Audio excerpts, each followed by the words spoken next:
Hello everybody, happy week 3. I've been trying to do this video, but every time I do it, it's been like 10 minutes long.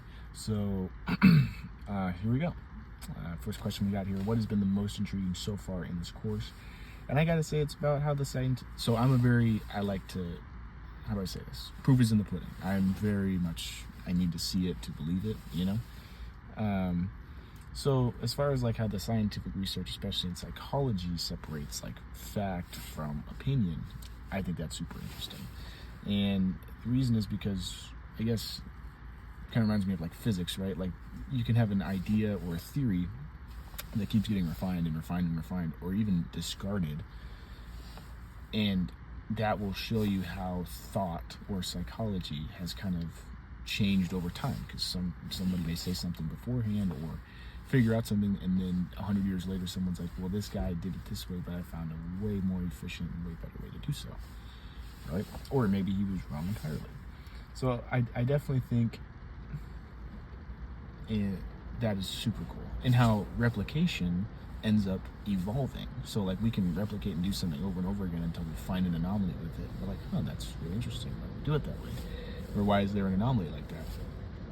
And then that's when the new theories come and the new everything, right? So I just think that's super cool. Because I mean, even like right now, right? Like I often rely on past experiences to make decisions about stuff I just did.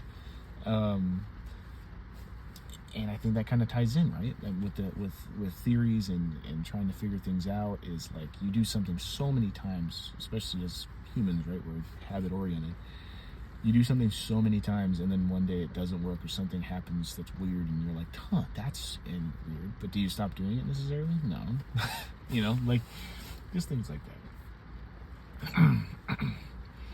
How is the chapter information about biases and ethics added to your understanding of how to be a wise consumer of published information? So 7.4, chapter 7.4 for ethics, I thought was very interesting. But it's a lot of the stuff that we already know, right? So a lot of news sources, you can usually tell right off the bat by the way that they say things, whether it's in an actual news clip or the way that they write in a newspaper, how they feel about something. So it's really hard, especially now, because everyone's so pitted against each other for some reason, that we can't have civil discourse. So it's really hard for someone's biases or ethics and the way they think about things to actually be portrayed in a nice way, or a good way, so that I can understand it, or maybe you can understand it. We can have a civil discussion, and then if we agree, we agree, or if we disagree, we disagree. It should be okay. So I guess finding information and finding sources that have full like transparency and honesty, I think, is number one for me. And that's kind of like what the biases and ethics, especially from the reading, has really helped me out with. How things like confirmation bias work, and trying to get out of your internet bubble to go seek new information, so that way you understand all perspectives and not just one, right? And this kind of builds credibility for you as a person, finding sources that are trustworthy, and also you're just doing your due diligence. That's what you should do anyway, right? Last question: how does information about cognition, language, and intelligence add to your understanding of your current educational journey? Holy moly, it's a loaded question. So what I think is super interesting is specifically about this course, and how a lot of the time it's not, how do I say this? A lot of the time it's about, especially now, right? Do I enjoy the content enough to actually engage with it? In this class, yes. Surprisingly, yes. I'm not a big psychology fan. I've never been a big fan of it, and I never really thought about it. But this class, for some reason, is interesting because it allows me to actually engage with the content and think about new ideas, and it's a new learning environment because I've never really been in a class like this. And it just helps me understand how my brain thinks about stuff like that. Because personally, like, I don't think about how my brain is like, oh, well, I like this, so I'm gonna do it.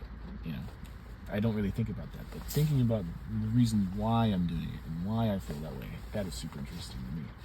Also, one thing I found very interesting while reading is kind of like how language can be portrayed, and how that can change someone's perspective or influences their thought.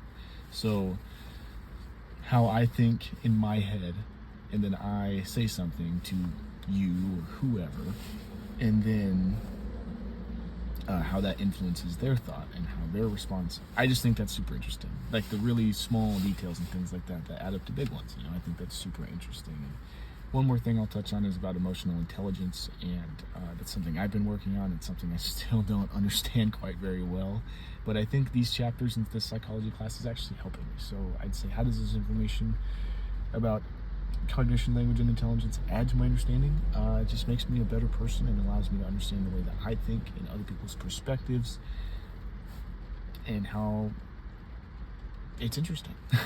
So I hope I answered all the questions. Happy week 3. Hope all is well. It's been George, guys. And later.